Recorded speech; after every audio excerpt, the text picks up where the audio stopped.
झाली काय नेमकी आता कशी कार्यकारिणी असणार आहे, कोणाच्या अधिपत्याखाली सगळं झाले? काल तुम्ही म्हटले दादांनी सही वगैरे केले, काय आहे सगळे? महाराष्ट्र ऑलिम्पिक असोसिएशनची जी निवडणूक होती ती तुम्हाला सगळ्यामध्ये 2 नोव्हेंबर रोजी निवडणूक होती.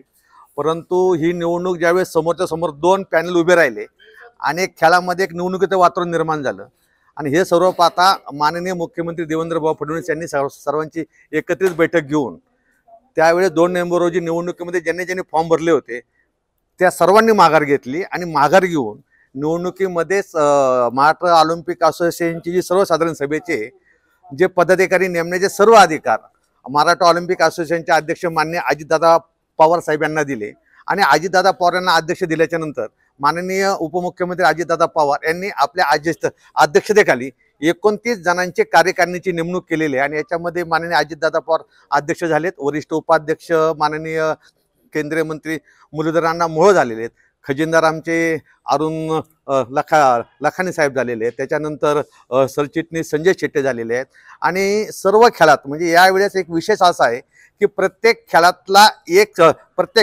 व्यक्ती या महाराष्ट्र ऑलिम्पिक असोसिएशनच्या संघटनेमध्ये कार्यकारिणीमध्ये समाविष्ट केला गेलेला आहे. पण आतापर्यंत जर बघितलं महाराष्ट्र ऑलिम्पिक असोसिएशनवर सर वर्चस्व हे पवार फॅमिली म्हणजे आधी साहेब होते पवार साहेब, आता अजित पवार होते, पण पहिल्यांदा तुमची भाजप क्रीडा आघाडीने निवडणूक लढवायची घोषणा केली, निवडणूक जाहीर झाली, तुम्ही प्रचार सगळ्या झाल्या गोष्टी, पण शेवटी सर्वाधिकार तुम्ही जरी अजितदादांना दिले असले पण ती कार्यकारिणी बघितली त्यात तुमचंच वर्चस्व दिसतोय. नेमकं किती नाही याच्यामध्ये आता आमचे किती आणि त्यांचे किती हे म्हणण्यापेक्षा माननीय अजितदादा पवार साहेबांनी सर्वांना न्याय दिलाय, सर्व खेळातल्या संघटनेतल्या पदाधिकाऱ्यांना न्याय दिलेला आहे आणि मला असं वाटतं यानंतरच्या 4 वर्षाच्या टर्ममध्ये जे खेळामध्ये काम होणार आहे हे खेळातलं काम भूतून भविष्यातही होणार आहे. आपण 2036ला ऑलिम्पिक घेण्याचा प्रयत्न करत आहे आणि आत्ताची ही जी कार्यकारिणीची आपण नेमलेली या कार्यकारिणीच्या माध्यमातून महाराष्ट्रामध्ये खेळामध्ये अतिशय चांगलं काम होणार आहे आणि 2036 जर भारतामध्ये ऑलिम्पिक झालं तर आम्हाला विश्वास आहे की महाराष्ट्र ऑलिम्पिक असोसिएशनच्या माध्यमातून महाराष्ट्रातले बरेच खेळाडू या ऑलिम्पिकमध्ये पदके मिळवतील.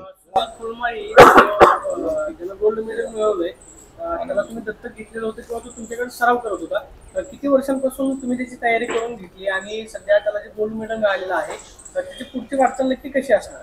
हो, सनी फुलमाळी हा माझा दत्तक विद्यार्थी आहे. मिशन ऑलिम्पिक अंतर्गत त्याला मी 5-7 वर्षापासून दत्तक घेतलेलं आहे. माझ्या जांत्राच्या कुस्ती केंद्रामध्ये तो सराव करतो आणि त्याला अद्यावत NIS कोच आहे, सर्व खुराक डाएट आहे आणि आता मागे बहरीन ते युथ आशियाई स्पर्धा बीच रेसिंगच्या झाल्या याच्यामध्ये त्याने स्वर्ण पदक मिळवलं. आपण पाहिलं असेल की अत्यंत गरीब परिस्थितीमध्ये तो लहानपणी राहत होता आणि एक गरीब घरातला खेळाडू ज्यावेळेस एशियनमध्ये मेडल मिळवतो तर मला असं वाटतं की आता जेवढं प्रेम आपल्या मीडियाच्या माध्यमातून त्याच्यावर केले गेले तर नक्की ज्या प्रेमामुळे तो भविष्यामध्ये ऑलिम्पिकला 2036ला तो ऑलिम्पिकला 100% महाराष्ट्राला पदक देणार अशी मला आशा आहे. पण राज्यातल्या अनेक खेळाडूंना महाराष्ट्र सरकारकडनं निधी दिला जातो खेळाडूंना जे गोल्ड मेडल मिळवतात. सनीच्या संदर्भात शासनाने अजून कोणती दखल घेतलेली नाहीये. दादा म्हटले मी पाठपुरावा करेल, अजितदादांची त्यांनी स्वतः भेट घेतली होती. गोल्ड मेडल मिळवून देखील त्याला